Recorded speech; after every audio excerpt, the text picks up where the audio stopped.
Welcome to this video.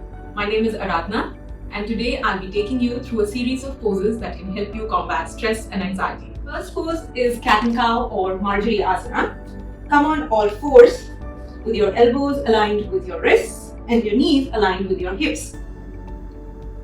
As you breathe in, you push the belly down towards the mat, look up, open your chest. As you breathe out, curl your spine, take your chin to your chest and push the shoulder blades away.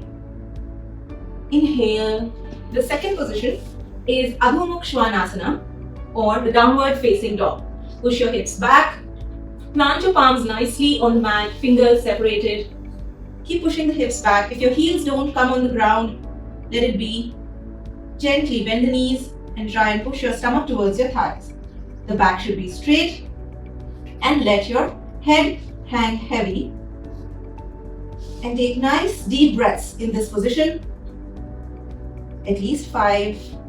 The third easiest and the most important pose for you to be able to relax, maybe after a day's work, or if you have been overthinking, simply push your hips back towards your heels, forehead on the mat, stretch the hands out, or you can keep it next to your legs as well, and simply let gravity do its work. Let your upper torso fall towards the ground and relax.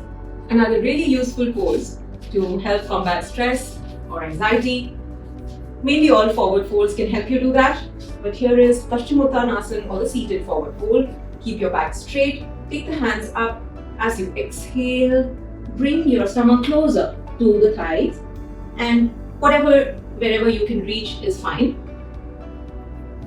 You can grip your ankle, you can grip your shin, or if you can go further down, keep your elbows down, that's great. And relax here. If you can bring your head down, nothing like it. Pawan mukta is another great pose that can help you train your breath.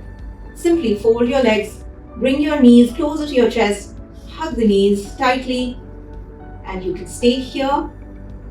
Go to the next step and bring your nose closer to the knees. Gently release. Straighten the legs out. Relax in savasana for a bit. Hastottanasana or the standing forward fold. Keep your feet hip distance apart. Hands can be on the waist, or you can raise them up as you inhale, and then straightening and lengthening your spine. You fold forward by pulling your navel in, letting the head go down towards the mat, crown of the head facing the mat. Place your palms next to your feet and start to breathe deeply. Remember that forward folds or positions where some of the breathing is constricted are really helpful in bringing your attention back to your breath, back to your body, and that's how you can train yourself to combat stress, anxiety, which comes through overthinking. Remember to take out at least 15 minutes every day to practice these asanas. You can also practice pranayama, such as the nadi shodhan, which is also called the alternate nostril breathing, to help train your breath, train your mind, bring some peace and calm, and enjoy a healthy life. Thank you for watching this video. Namaste.